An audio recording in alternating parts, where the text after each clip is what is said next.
Hello, y'all. Welcome to our first episode of what we're going to call the Tribecast for right now. I'm joined tonight with John and Tejan and Logan Hyde here.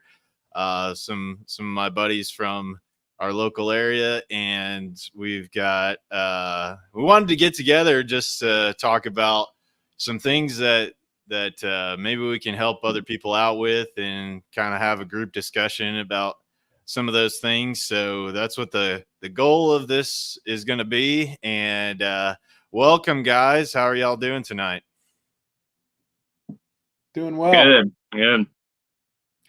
All right. Well, tonight the topic for the conversation is common mistakes for getting your homestead started. And so I know we probably learned lots of lessons on getting our own things going. And so that's just the theme for tonight's discussion is like, what if somebody wanted to get a homestead going and wanted to start this path of being able to provide more for themselves, what are some things that and lessons learned that you guys have come across that you think can be helpful for people that just want to get started? So Yeah, I'll kick it off, and one thing before we get into the actual details is it's okay to make mistakes, though. It's okay to make mistakes because you're going to make them. Everybody makes them. It's the way you learn about yourself. It's the way you learn about your land and your local context. So you're not trying to bat 1,000 here. If you batting 200-300, you're doing good because you're not going to get it right the first time. Pretty much doing almost anything. You can watch all the videos you want. You can read all the books you want, but until you get your hands in the dirt, it's a whole different world. So don't worry about making mistakes, but hopefully we can give you a few that maybe fewer mistakes to make possibly. And the one I want to start out with is, and I think it's probably one of the most common things people, especially people that have a new hobby, a new something, is they just try to do too much too fast. oh yeah. You bought a piece of property, and I want to have a garden, and I want to have a food forest, and I want to raise my own chickens, and I want to have my own cattle, and I want to have my own dairy cow to make my own cheese. And that all sounds fantastic and a great goal to be trying to shoot for, but you got to go in baby steps because, like I said about mistakes are good. You learn something about yourself along the way. So going a little bit slower and getting you don't have to be perfect. Set for my instance, I raise cattle. That's my main enterprise on my farm. That's why I bought the farm. That's what I want to do. That's what I have a passion for. Um, you know, and I started a small orchard when I first bought the property. Um, but really, all of my energy, most of my energy goes into those cows because for 5 years I've been learning, and I'm still a learning curve. And I'm just now getting to where I'm actually going into other things, like starting a decent garden and actually preserving food, um, and taking better care of my orchard, which sometimes you don't have the time because you're doing other things and you're focused on other things. So I kind of let that go a little bit. I got to play a little catch up on it, and put it into a little bit better shape. But get good at what you're doing. And if there is a main enterprise that you're going to make money on with your homestead, whether it's raising cows or chickens or whatever it might be, having a home nursery, selling finished goods, whatever it is. Really focus on that, especially if it's going to be kind of an income for you, or you want it to be an income. Go ahead and dig into that, and don't get distracted with doing too many other things until you've really kind of got, not complete mastery of that skill, but at least you're comfortable with it, and you're on a sustainable, trajectory with it. You maybe like cows, like, okay, you've raised them, you've had calves, you've gone through the life cycle, you've processed them. The biggest mistake I could have been is like, okay, I got 8 cows, and and before I even finished them, I got some goats, or I got some sheep, and because I heard it's better to have multi-species in your pasture and it's good for it. And you hear all these things, but it's like, you've really just got to get good at your main enterprise first, and then kind of build from there, because it can be very overwhelming. Well, for me, I mean, I have a property. It's 30 acres, and sometimes, I was born on a farm, but at a very young age moved off before I was even a year old, and so my experiences on farms is very limited.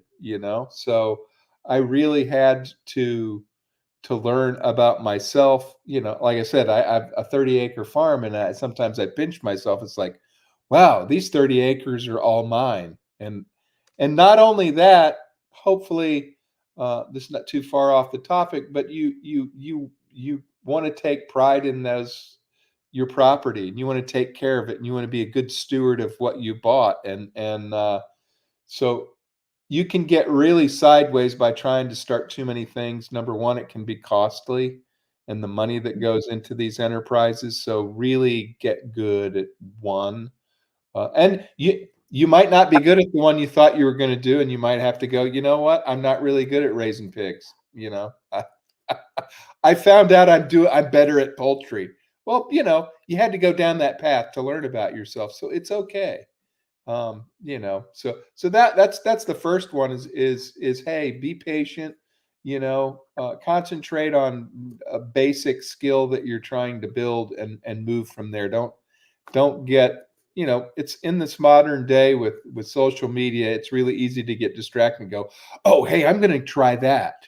It's like, maybe not, maybe file that away, and when you get to that, maybe do it, but don't go down a rabbit hole. I know it's hard sometimes, but just really kind of focus on being the best, whatever the primary function of your homestead's going to be. And if it's just building a house, that's good too.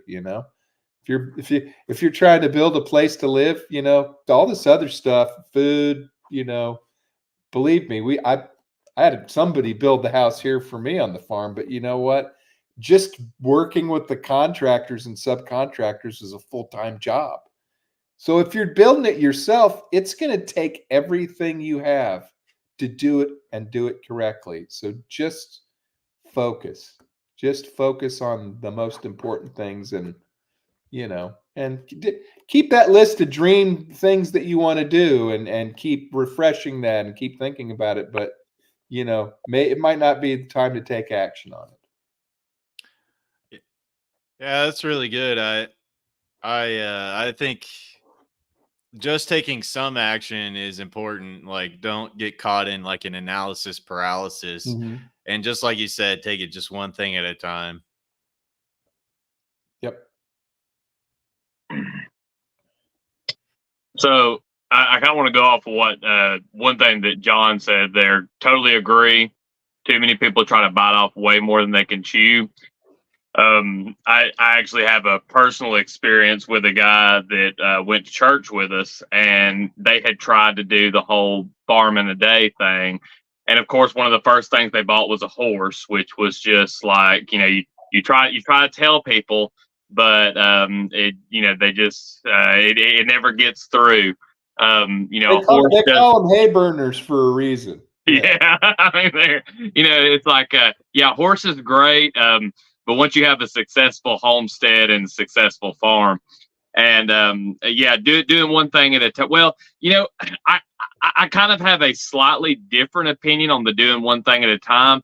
I like what John said about having your center enterprise, which is, that's kind of a Joel Salatin like approach of you've got your one thing that you're going to really focus on, but there's plenty of things that will complement that. And some of them can be extremely inexpensive. So there's other little side skills, but you don't want to have, 3 main enterprises at once. Like, you don't want to go out and buy cows, pigs, chickens, goats, sheep, turkeys, and, the whole menagerie. You want to focus on kind of one thing. But something that I see that's really a big mistake, and something that I wish I would have focused on when I was first starting, is too many people do not look at a cost analysis of what homesteading is going to cost them. They do not make a budget. They don't look at the prices of anything. You see somebody, they're like, we're going to have farm fresh eggs. They go and they buy the most expensive feeder you can find, the most expensive waterers. They spend, a few $100s on brooding the chicks. They build that. Well, a lot of times they don't build. They end up going and buying one of those pieces of junk. Sorry, I know I'm about to offend some people, but pieces of junk chicken coops that they have at Tractor Supply for $500. That's, a little old bitty thing. I mean, they're nice, it's just that for the functionality of it, you could do something so much bigger for so much cheaper. And they go and they get all this stuff, and then their first dozen eggs cost them around $1,000. And it's just, if you're wanting to do homesteading for your own food production, you're wanting to do it to save money or to have a better quality food for a better price, you really need to figure out what it is that you are going to spend your money on. Because once you go and you figure that out and you figure out how much it's going to cost you to produce those eggs, you're going to be more careful about how you plan everything. And the thing is the homesteading can be done really cheaply. It's going to require more work, but it can be done, on a budget. And I think there's too many people, they dive in and they don't make a budget. They don't plan on what things are going to cost them. They don't have any plan of how to maybe make money for it to pay for itself. And then they realize that it's just basically, it's like buying a boat, it's just a money pit. Yeah, boats are great. It's fun. You can go fishing on them, but the majority of the time, you're just going to put a lot of money into this, and it's gonna cost you. And so you're not really, you're doing it more as a hobby, which is fine. I mean, anybody who wants to grow food and be more self-sufficient, I'm all for that. But I think that it would help a lot of people to realize that you can lose money real fast homesteading, and to try to plan out and do stuff on a budget and take it little by little, like John's saying, and, figure things out before you do it. Not get into the analysis paralysis like Greg's talking about, still take the action. But, hey, just get a notebook, put down, all right, these are the things that I need to be able to have my own eggs or to raise my own pigs or to get cattle or whatever it is. Figure up all those costs and see what it's going to cost you to do it, and figure out how you can budget that to where it's actually going to be worth your time, money, and investment. That'd be my next thing. And I've made that mistake. That's why I bring it up. I mean, I've done stuff and got started, still was able to do it pretty cheap, but at the same time, had done it in a way where if I would have had a little more foresight and more planning, it could have gone a lot smoother. Yeah, that's really good advice, because, with homesteading, or just we don't even have to classify it as homesteading. People, they're obviously the audience of this podcast and this stream and the people we talk to, they're people that want to have their own property, their own privacy, provide their own food, and that means acreage. That means they have to buy some land somewhere. And, I don't need to tell anybody, it's not cheap. It's not cheap at all. So, I think people that are serious about it, what I would recommend is, you made a really great point about budgeting. It's like, undertaking buying some property you're probably going to have to save up some money. So I'm sure people are familiar with that part of budgeting. It's like, okay, we've got to set aside $200 a month if we want to save X amount of money until blah, blah, blah, so we can buy this and put a down payment on the property. Well, that same discipline, once you have that property, has to continue on. It's like you said, it's like, oh, so we want to do eggs, we want to do this. Well, perfect. How much is it going to cost you, and how are you going to make money at it? And that's a whole nother thing. And I've kind of I've kind of stuck on that whole idea, because you do have to treat your homestead as a business. If you're not used to running a business, if you've never run a business, there's some learning that has to go on there. But sometimes I hate talking about a homestead as a business, I can go into it later about some reading I've done, is that's basically what destroyed the small family farms. Is the government said, you need to start running these as a business. And the traditional family farm 100 years ago, let's say, it provided for the raising of a family. Did it make a lot of cash? Did they have a big fat bank account at the end of the year? No, they didn't. They didn't have a lot of cash at all. They probably traded most of the things that they had. But it was a good living, it was sustainable, and you could raise a family that way. But the government got in the way and said, these small farms are not very efficient. We need to get rid of them. And they did everything they could, and they did a really good job of running small farmers out of business over the past 50 years. And that's because, well, there's a lot of reasons. I won't go into it too much, but it all has to do with money. It's like we want farmers to go to the bank and borrow a couple $1 million for equipment and another $1 million for seed and fertilizer.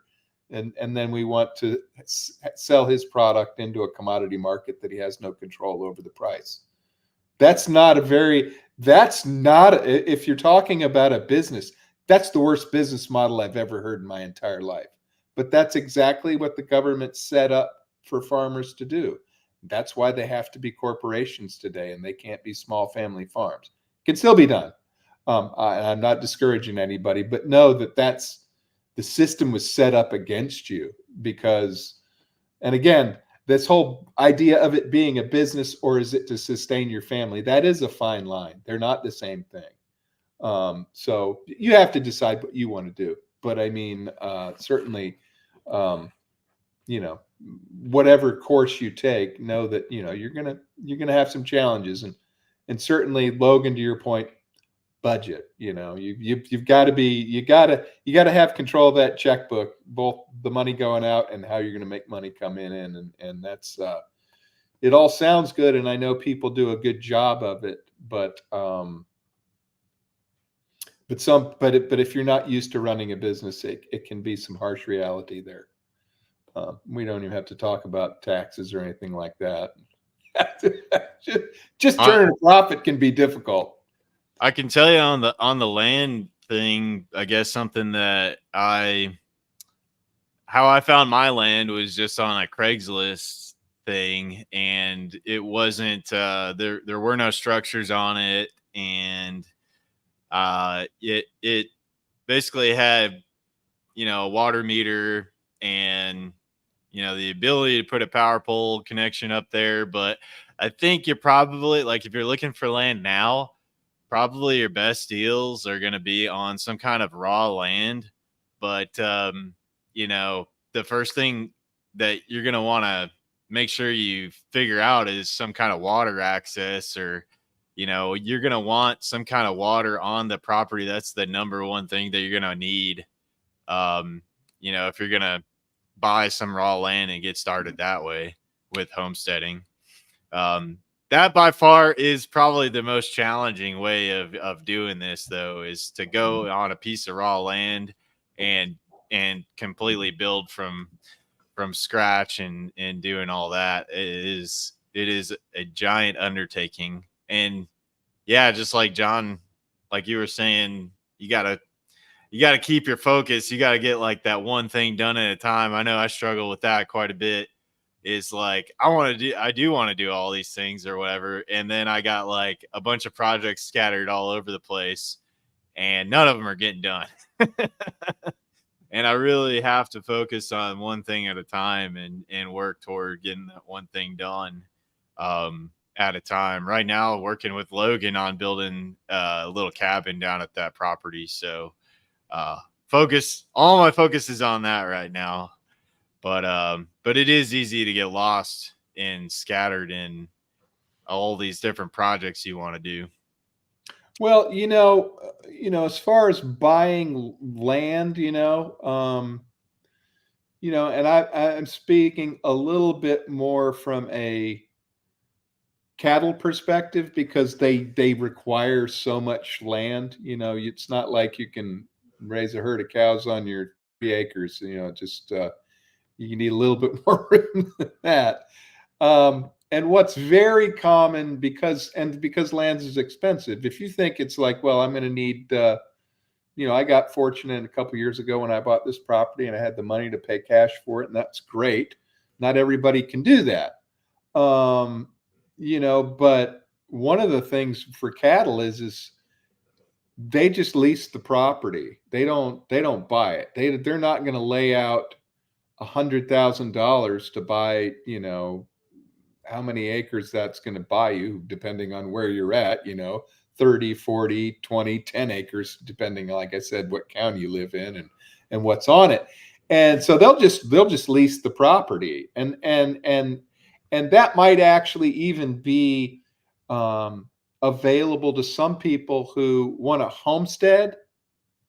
They still might live in a subdivision, but they might lease 2 acres that kind of maybe adjoin their subdivision, a farmer or somebody has, and that's where they do all of their vegetable gardening, or maybe they'll start a food forest there. It's like, as long as it's within the lease, what you can do in the lease, but land's expensive, and that is one way around it, is just to lease it, and because the economics around that. How much your lease payment's going to be over a year. Can you make that much money and pay for it with whatever enterprise you're running? Yes or no? That's some back of the napkin math that you can do really quick. If I'm going to raise chickens, and my rent for a year on that property is $2,000, and at $3 a dozen for eggs, if I'm doing chickens, that's a lot of dozens. So how many chickens is that going to cost? Do I need to sell that many? And how much food are they going to eat? And I mean, you can go, okay, this isn't going to work, before you actually go about it, So there are ways of getting around that land thing, and maybe that's kind of one of my other suggestions is maybe it's a mistake to buy land. Maybe that's a mistake that you don't want to make.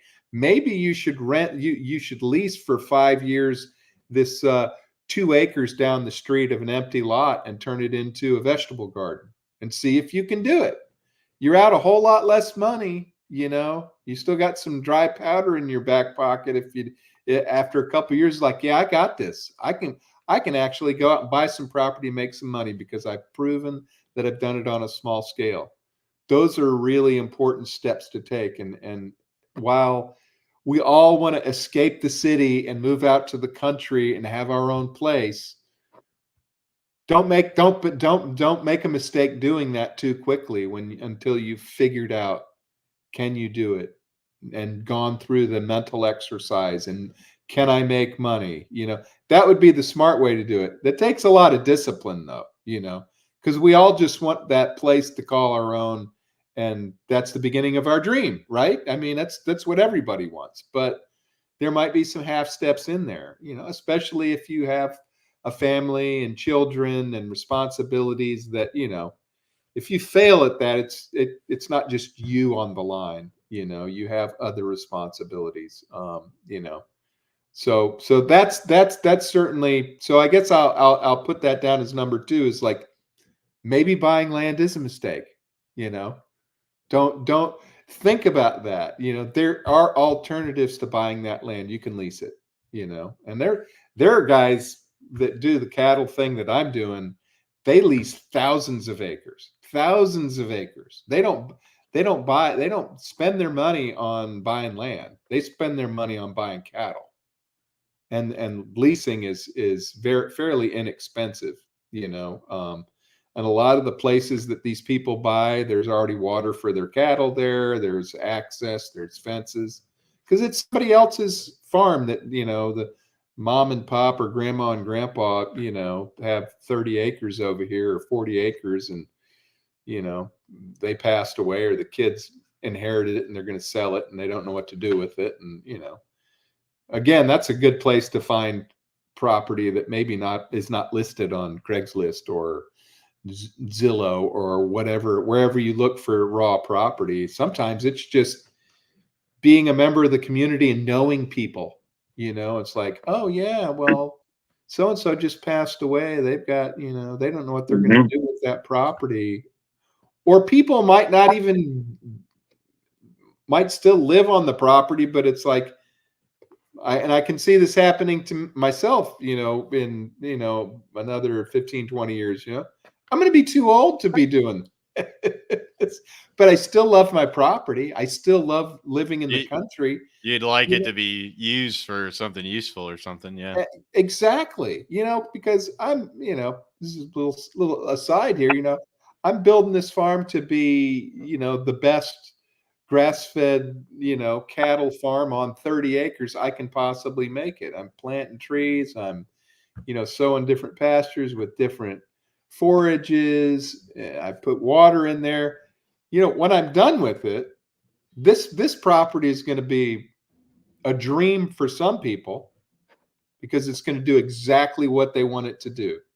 Other people goes, wow, you plant a lot of trees. I want to grow this. I'm going to have to cut all these trees down, you know, and it's not going to be worth it to some people. So I'm building a very small, tight purpose for my farm.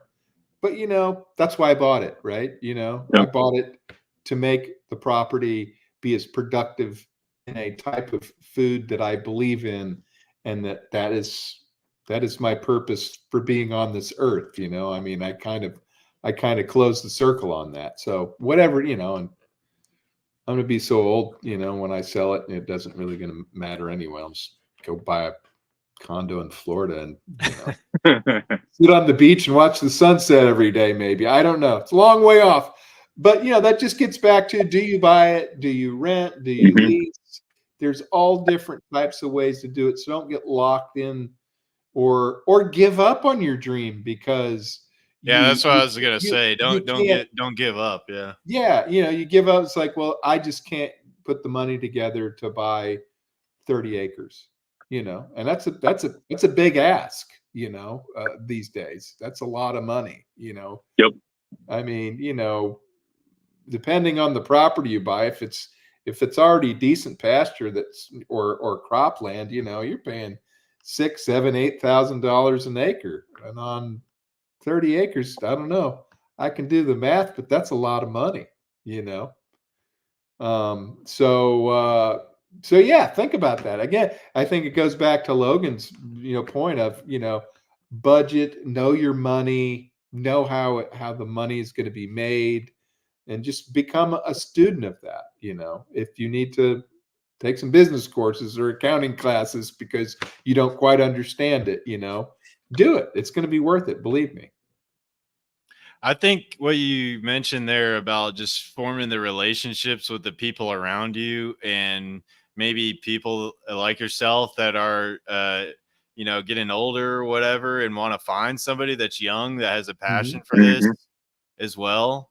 You know, that could be a good avenue for that. I know, you know, the one couple that we met, I mean, they really wanted to get a community thing going on their land. They had land, and you know, they're just using it for gathering wood, and you know, wanted to find other people that would be, want to help with that and maybe turn it into something that could mutually benefit them or whatever. They're older couple and, can see, they're going to go to a certain point and they're going to have a harder time on getting everything done and could use the help with other folks. So, I mean, there's folks there's probably more people like that out there than maybe you're aware of, but you got to go and meet them. Yeah. And they're going to be older too. Mm-hmm. Well, old people own most of the property, well, that's just the dollars and cents and the demographics of that. They've had that in their family for, generations, and they're hanging on to it, and they might get rid of it. It's, you're not going to go hang around with a bunch of 30 somethings and go, hey, y'all got some property you're not using? No, they probably are using it as much as they can, or they're up to their eyeballs in debt and they're drowned. I mean, it's just the reality of it, and I actually saw, and this is why you don't want to make these mistakes, especially the crucial ones. I saw a video of Joel Salatin the other day, and he was talking about in his area, there are properties in his area that are always for sale. And there are people, he said some of them have, in the past 5 years, have sold 2 or 3 times, and they're all the same thing. They're people that want to come out and homestead, and they are not realistic about it, and they stick it out for a year or two, and the newness wears off and the hard work starts, and yeah, you got, I guess that would be realistic about what you want to do. And sometimes there's no knowing that until you actually get your hands in the dirt. But you're not going to know until you get started, because that was a very real thing for me as well, was overestimating my skills on being able to do certain things. Like I had very much overestimated and had not enough experience, making all those things work on creating, my own place and living in a camper and being on the land and being off grid and getting all those things done all at once. I had, severely overestimated myself and my capabilities. So, I mean, so yeah, you got to be realistic, but you do need to take the action. And I learned a lot in that process. I learned that, you got to be real dedicated. You got to be super focused. You got to put a lot of energy and effort and time, and you need money to make all that work. So you better have a plan on how you're going to make that money to go into funding all that stuff. Or, you got to have your 9-to-5 that's going to bring in income to get that homestead going. And while you're working on something, homestead business on the side to be able to make that a full-time effort. Mm-hmm. Logan, yeah. I know you've been wanting to jump in here for a little bit. I was going to add to John's real quick. Just one thing I'll say about leasing land. It's either in You Can Farm or Your Successful Farm Business. And this is kind of starting to turn into the Joel Salatin Fanboy Club podcast. But, those are both his books. And he mentions an individual fella that was going around looking for land to lease. It was actually in Alabama. So he went around to, I think it was 100 properties that he had seen that had looked like they were just kind of abandoned, went and talked to the owners, came up, gave a good firm handshake, said, hey, my name's John Doe. I want to lease land, and I was wondering if you'd be interested in leasing your land to me. I want to, raise cattle, etc. He had his little pitch. Not a single person turned him down.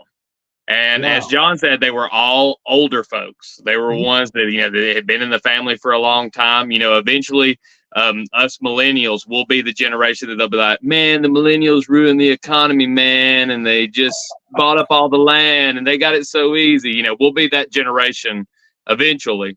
Mm-hmm. But yeah, going and finding that leased land, if you can do that, that's great, especially if you're going to do cattle, because we bought our land and it's all timber and it's 9 acres. I'm not going to do cattle. It's not going to happen. I'm going to be buying from John probably forever unless I rented a bunch of land, you know. And so, yeah, look at stuff like that. If you're thinking about getting into the bigger animals, you know, leasing the land, I think that's excellent advice, because unless you're in a position in your life where you can buy the land, leasing it on the cattle is going to be so much easier, because it's just you need a lot of land. I mean, now if I wanted to just raise a couple of steers, I mean, you could do it on rotational grazing with some hay on, like, you know, 3 or 4 acres, but you're not going to have any kind of cattle operation. I mean, there's just not enough grass to grow in that amount of area to be able to feed those cows. So the next thing, though, that I would mention, and this is going back to yet another, you know, Joel Salatin deal, is talking about is something scalable. You know, can you do it with 1 chicken, or can you do it with 1,000 chickens? Can you do it with 1 pig, or, you know, 100 pigs? And I think that a lot of people, I'm not saying just like, you know, do everything to the max, but really and truly, if you're going to keep, like a lot of people say, well, we want to keep half a dozen hens. And the thing is really and truly, the amount of effort that goes into keeping a half a dozen hens, you know, just 6 hens, you could keep 3 dozen hens and put in the same amount of effort. And so there's, you know, really that analysis too, of if you want to really provide food for yourself, have a little extra to sell for some money, just make it, you know, at least pay for itself. A lot of times you do need to get up to a certain scale. So really look at that, talk to somebody that does it. And I think that, you know, 6 chickens, I'm not saying that you shouldn't, you know, do a small flock like that. I'm just saying, have a look at it and think, well, you know, this feeder and this water that I'm going to go ahead and spend this good money on would do, you know, 3 times the amount of chickens that I'm wanting. You know, how much bigger do I need to make the coop? You know, am I really going to need that many more nesting boxes? I'll tell you this, just on chickens. If you've got 10 nesting boxes and 30 hens, they will use 3 of those nesting boxes. It's always been that way. Anytime I've ever kept chickens, you'll have they'll fight over it. And they'll fight over it. Yeah, they fight. Well, you know, I mean, because that's obviously the safest place to lay an egg. There's other eggs in there, so that's what they do. They go in there and they lay more eggs. They'll say, all the books you'll read will say, oh, you need 1 nesting box per 4 birds. You know, so if you've got a dozen hens, you need 3 nesting boxes. You'll have those 3 nesting boxes. Every single hen lays in one of them.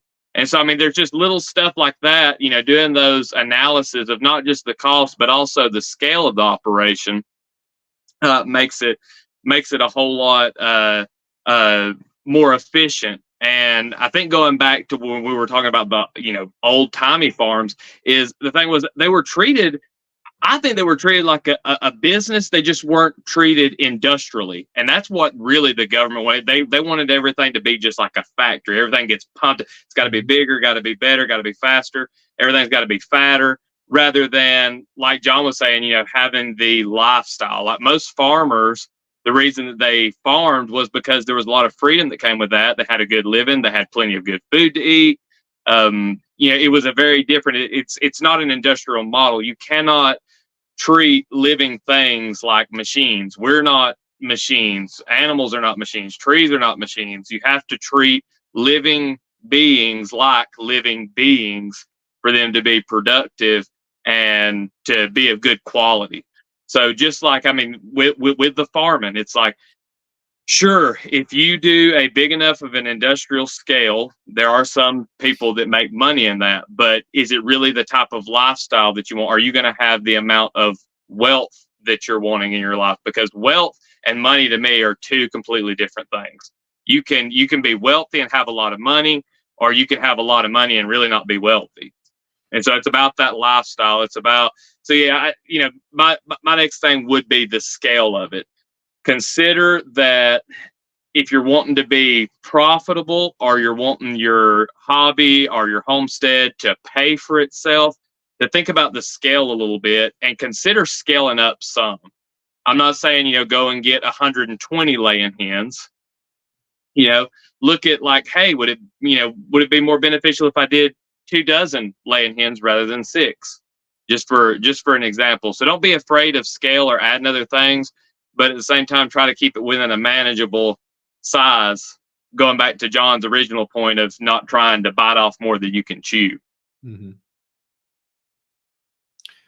Yeah, I think that some of the other things, like just what you're gonna do to keep things alive, like you need to learn about what is gonna work well in your area, and there's certain animals and then certain plant species and varieties that are going to work better in your area. I know before we went live, John was talking about some of the apple trees that he has growing on his land. And, we've learned that over here at my parents' place. We planted a bunch of a few different apple varieties, and some of them get really messed up with the cedar rust that's around, and it really affects them pretty badly. And then they have a really poor output. And then the variety that we found that worked really well here that doesn't get affected by that and still produces is that Arkansas black variety. And then like the figs and the peaches seem to do pretty well here. And then we have some plum trees that if we can get a decent, if the frost doesn't trick us, that we can get those we had a really good harvest of those this year. So yeah, we figured out that, a big thing about those tree varieties, because that is a big investment too, is when you're going to put like a food forest in or something like that, is you've got a huge time investment into that. And, you're not going to know, I guess you're not going to know unless you go talk to somebody in your area what variety is going to work the best. And I would say if you're going to get into doing that, I would ask the local people in your area about, what varieties grow well in your area, so that you don't get caught, planting something and then waiting 10 years to realize that it's not going to work out or whatever. Yeah, that's, and I've thought about this with my my orchard, and I've actually thought about doing this, but I haven't. But especially if you live in a rural area, a lot of these, especially these older farms, some of them are abandoned, some of them are run down. But an old homestead, an old farm is usually going to have an orchard in it. So there's probably some abandoned fruit trees on that property that haven't been pruned in 20 or 30 years. They still put out decent fruit. There's this one peach tree down on the corner by our house. That thing, and it's in a century farm, which means it's over 100 years old since they founded it, a couple generations back. And that thing's loaded with peaches every year, and it's like,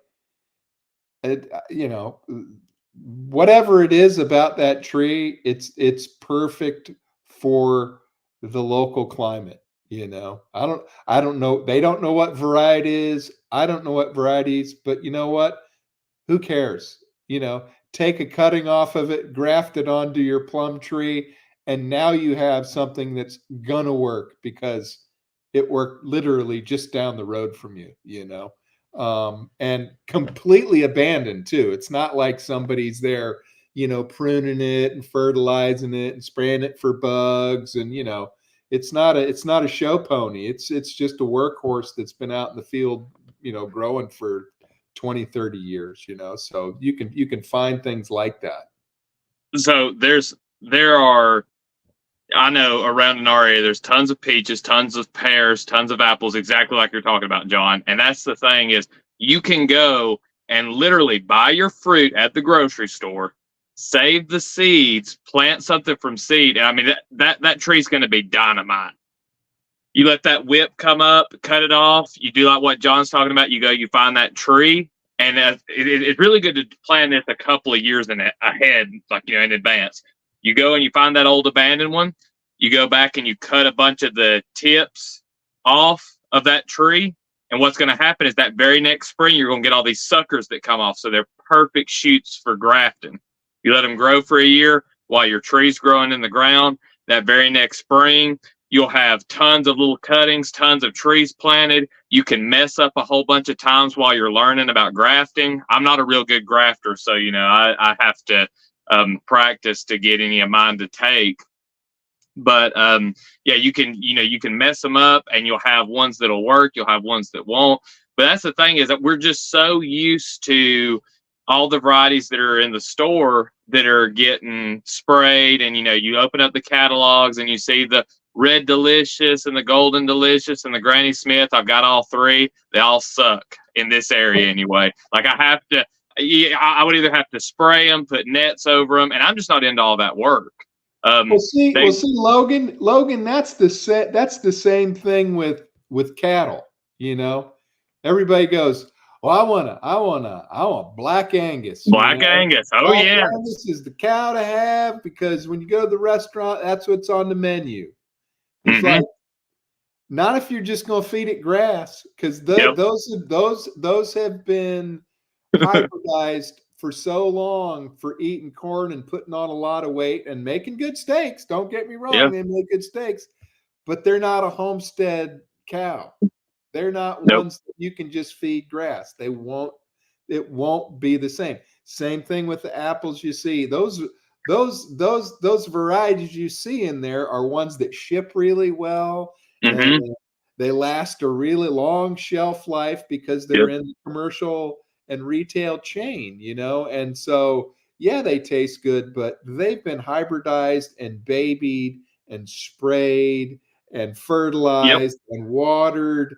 It's like, nah, you're not going to raise one of those at home. That's just not going to turn out that way for you. Well, and that's the thing. When you take something that's done on those large scales with all those sprays and the irrigation and stuff, and you put it on a small scale, you realize once you're out there doing all the work to keep these types of varieties and do these certain things, that it's like, I guess I'm making about, let's see here, 1, 2, 3, 4, 5, like a nickel an hour, doing this work because you're putting in so much to get an apple that's almost the exact same thing that you get from the store. Just go buy the pesticide laden stuff in the store and save yourself all the work. I think that's something too. Like, if you're wanting to homestead to like grow all your own food, for one, that is so difficult. That's going to be a full-time job. But the other thing is like, if you want to grow 50% of your food, that's not that hard. I think that there's a lot of people that could get up to 75 with I guess a reasonable amount of effort. It's not going to be your full-time job, but you could grow a lot from, a few acres. But the thing is you really need to look at the varieties and the types of animals that you're growing. For us, we're doing rabbits, we're doing Muscovy ducks, we're doing sheep, hair sheep, of course, because we don't want to shear, and we're doing the Kune pigs. Now, there are a lot of things that are different about those animals than your conventional meat animals that you're going to get in the store. For one, the Kune pigs, they have a lot of lard on them. So we need to have uses for that lard for them to be a viable piece on the homestead. For us to be able to use that animal and it to be worth our time, we have to use the lard. We've got to have you have to get past the mental stuff of eating these different animals, because a lot of these animals, I'm gonna tell you right now, the Muscovy ducks and the lamb are so close to beef. They're not the same. They're not exactly the same, but they are very close. You basically got your red meat animals and your more white meat animals, and there's not a whole lot of difference. You got to get past that mental stuff. If you're wanting something that's really going to forage on the land, Cornish cross are not going to do that. You're going to buy feed. You're going to raise them. You can raise them in a better manner, but it's still going to be more of a conventional. You've got to buy feed. You've got to keep them housed in something small. You can move them daily and all that other stuff, and they can get grass, and it's going to be a better product, but you're still going to have a lot of those same inputs that an industrial model would have. And so getting past that and doing like John said, it's like you can't just be like, oh, well, I'm going to raise the Black Angus because that's the, best beef. You got to look at some of these other options, and you got to figure out how to use the animals, because, you're not going to do a homestead scale using industrial animals. Yep.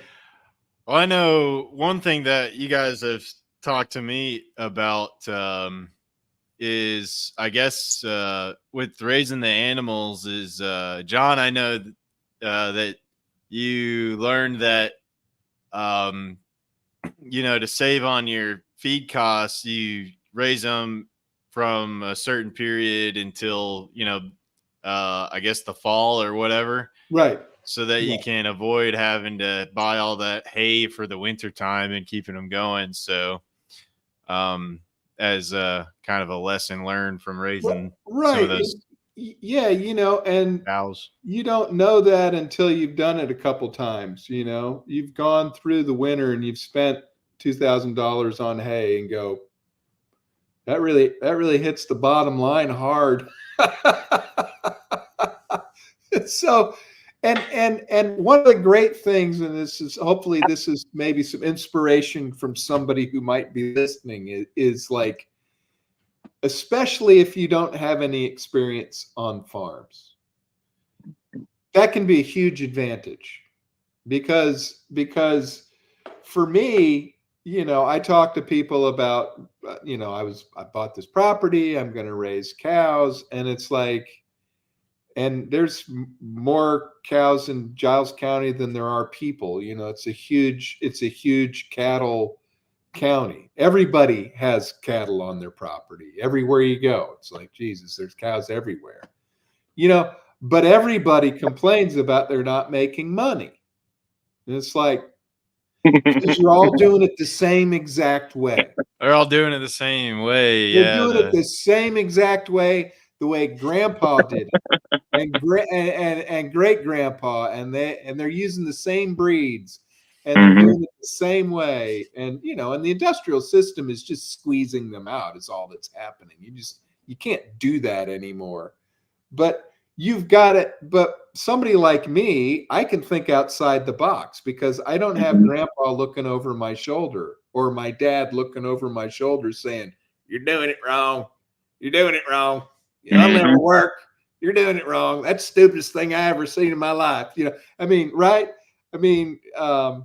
So not having that history and experience of working on a traditional, maybe industrial scale size farm is actually probably a big advantage, because absolutely, you can think outside the box. You're not beholden to anybody or any style other than what you think is going to work on your property. So that's actually I'm finding that to be more of an advantage the longer I'm doing this, because it's like everybody has got their own ideas, and I got neighbors that come over and it's like, "Oh, your cows look nice, your grass looks nice." I tell him I'm rotationally grazing and what I do, and he's like, "Well, that seems like a lot of work." I'm like, "It's really not." Well, it's funny to me, because people talk about that a lot of work stuff, and I'm just like, well, that's something else about homestead. People don't realize that it is work. Now, it's extremely enjoyable work, but it's not like picking up a hobby like fishing. Fishing is never work. It is absolutely never work. And I'm pretty much a budget fisherman. I always buy the cheapest poles. I'm more about catching a lot of fish, to eat or to put into a pond or whatever it is, or to feed to my animals. Fish is an excellent protein to feed to your animals, as long as you're not finishing them on fish or you're feeding it to layers. Like I give fish to my hogs right now, but I'm not going to, like, when it gets time to, butcher one, keep them off of that kind of stuff for about a month. But, it's excellent protein. But when you're doing homesteading, yes, it's going to be really enjoyable, but it is also going to be a lot of work. And no matter what you do, you cannot get away from the work. So those guys that are saying, well, that rotational grazing sure does seem like a lot of work. It's like, well, yeah, you could say that's a lot of work, but think about all the money that they're having to earn and pay taxes on and then buy fertilizer to fertilize their overgrazed fields and to buy hay and to do everything else that you're not having to do. And, they're talking about it being a lot of work. And it's like, well, you have to go and earn that money to be able to buy that other stuff. So that way you don't have to do the work. Right. And no matter what, you're going to have a trade-off with work. You got to do it one way or another. There's ways to be more efficient, but there's always work involved. That's exactly right. And actually, a young guy that comes out and helps me every now and then on the farm. My mower broke down. He actually cut my grass on my property. And one of the things he's like, well, we got to do some haying tomorrow. And it's like, and I tell you what, there's not one person out there in farming that loves to do hay and bale hay and move hay. It's like that. Nobody likes doing it. And for cattle, for a cattle farmer, that's a lot of the work that they have to do. Is baling hay, moving the hay wagon, getting hay out to your cat. I mean, hay's everything for these people, and there's people that there are people in my area that probably do such a poor job of managing their land, but they cut a lot of hay. They're going to start feeding hay probably in the next couple weeks.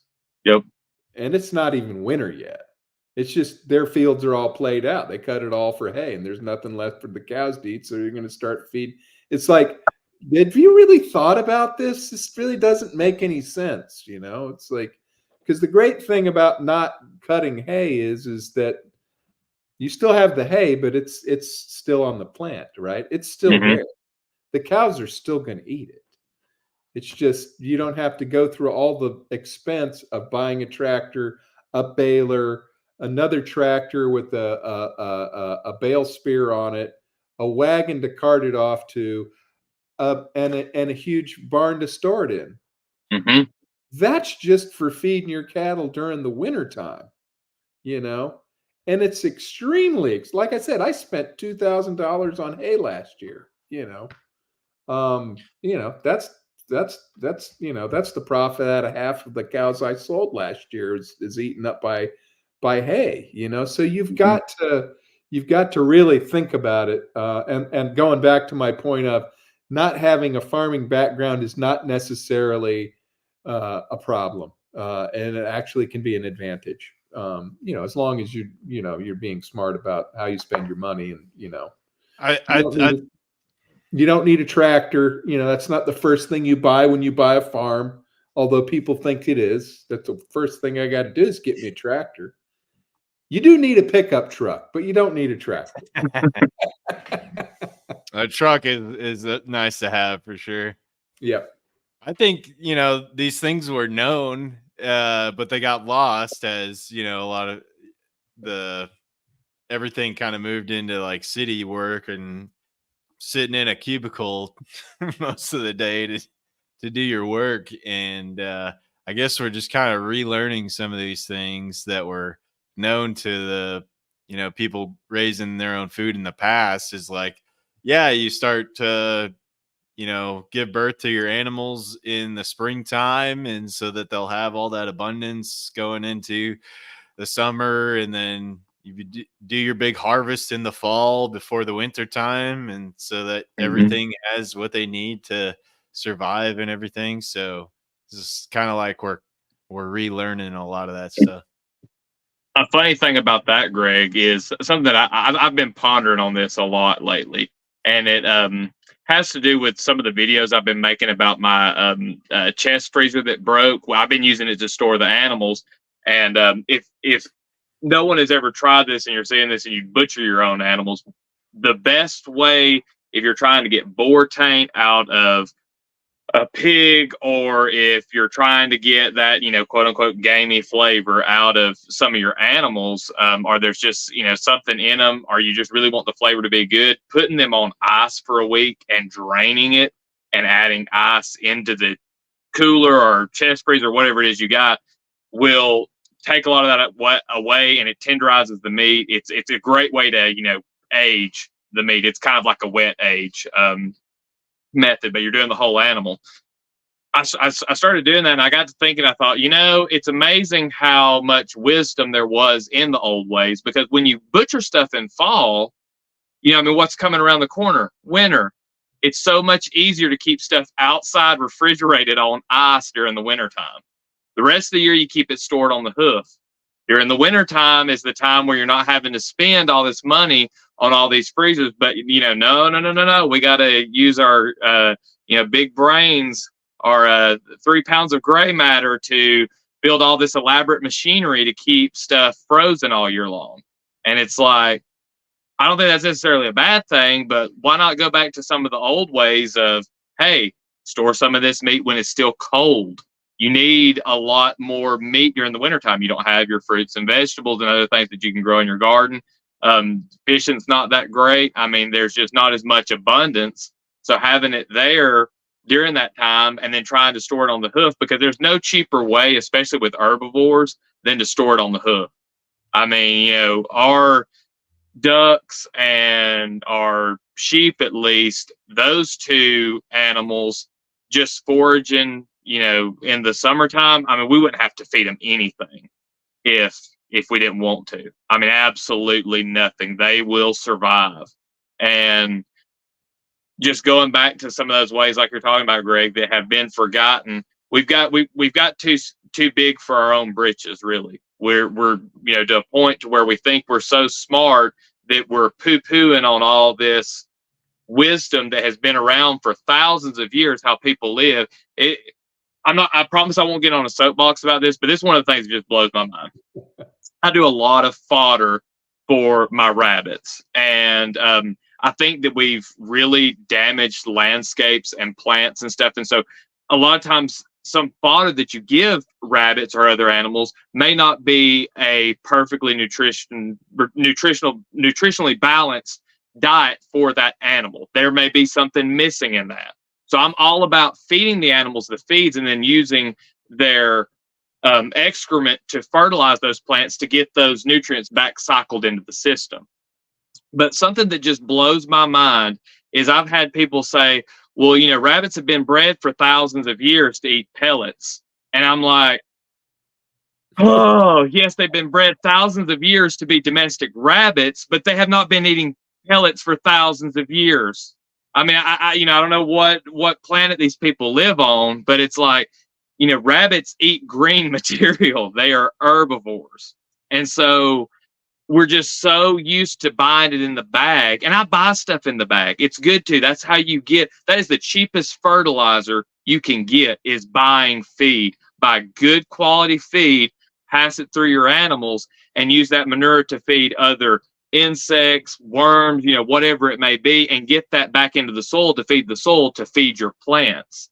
So I'm not against that, but it blows my mind. It's like we've got so smart that it's like, oh, well, we've bred these animals for thousands of years to eat out of a bag. And it's like, bagged feed is not that old. It's, came, I think, shortly after probably World War II or maybe World War I, that, bagged feed was a real big thing. Like you could just go and buy specifically for this animal in a bag. Right. And one of the things is, whether we forgot or the system just doesn't allow us to do the things that we normally would do.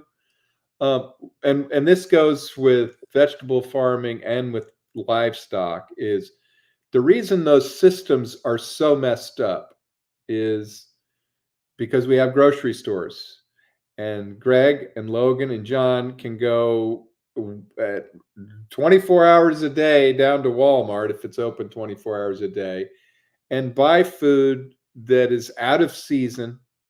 We have to have fresh beef all year round. Well, if you're raising all your beef to have the calves in the springtime, guess what? There's going to be times of the year that you don't have enough calves to slaughter for beef. So they spread that out, around the year of when they actually have calves. And same thing with, industrial, they grow hothouse tomatoes year round. The system the system has changed, and those techniques have changed.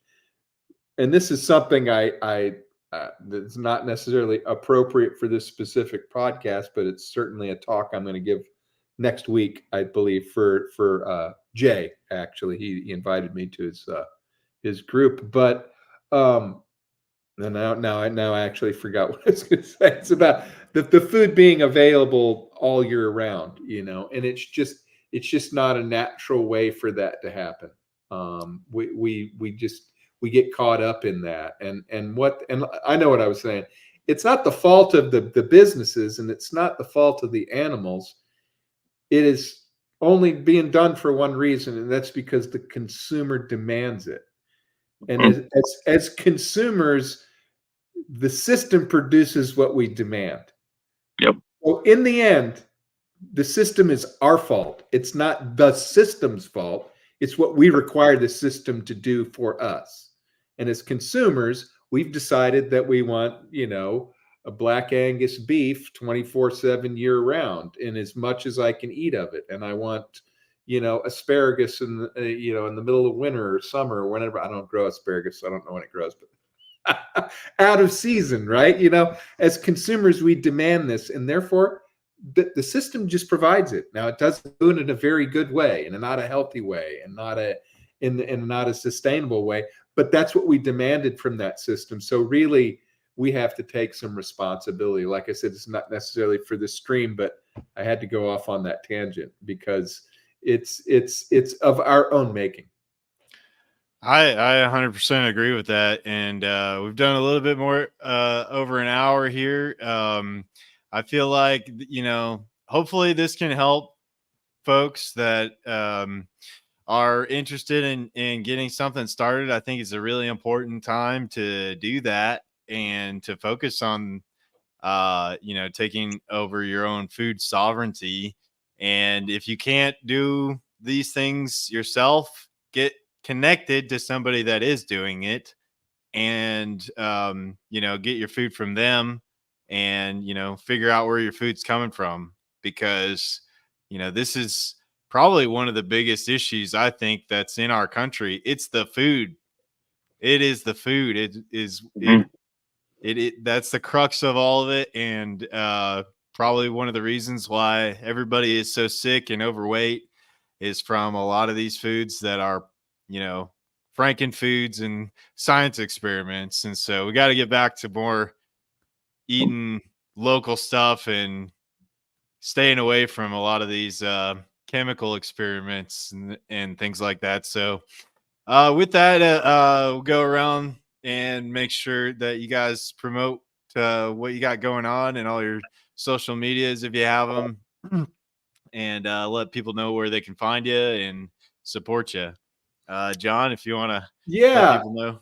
Yeah, no, my company's called DJ Cattle Company, and I'm here in southern Middle Tennessee, and so I don't have a big footprint. So if you're outside of this area, I'd love to have you as a customer, but unless you're willing to drive to come pick up your meat here, and it is what it is. But I'm going to start having a bigger presence on social media and focusing my X account really on all of this stuff, because I'm talking, like I said, Jay, another person in our community, has invited me to speak to a group of people, and I think really for me that's the second part of what I want to do is more on an educational basis and talking to people, because again, we have to affect the consumer so they demand from the system what is best for everybody, really, when it comes down to it. Awesome. Logan? Yeah. Logan Hyde. I have a YouTube channel called Hideaway Homestead. I'm at, I think, probably somewhere around 400 videos. Very small channel. But as far as followers goes, but you can follow me there, or if you've ever got any questions or are interested in buying fodder trees or anything like that, you can email me at hideawayhomestead@gmail.com. And that's pretty much it. I still need to get on some other social media accounts and probably a Facebook page, as much as I can't stand to be on Facebook, but that's where a lot of people are at. But yeah, really enjoyed the podcast. Maybe if we get some good reviews from this, and if people start watching, maybe we can get one that's just we can call it something like soapbox, and we can just get up on our soapboxes and cry repentance to the consumers and tell everybody what we're practicing to, get out of the industrial food system. Because that's the thing, is I think it's going to take generations, but the homesteading movement is growing, and more and more people are getting into it. And we're gonna see a surge of small farmers again. I can feel it. We just got to take the proper steps and be willing to sacrifice as consumers and pay a little bit more for a far superior product. Awesome. And I'm Greg. This is the Tinker Tribe channel, and I have been doing podcasts for a while and try to get people on for interviews. Let us know what you guys thought about this this conversation, and what maybe some mistakes that you've had if you're on this homesteading journey, and maybe some tips that you have, and let us know what y'all thought about this episode. And with that, thanks guys, and we'll call this one, and we'll see you guys next time. Thanks, y'all.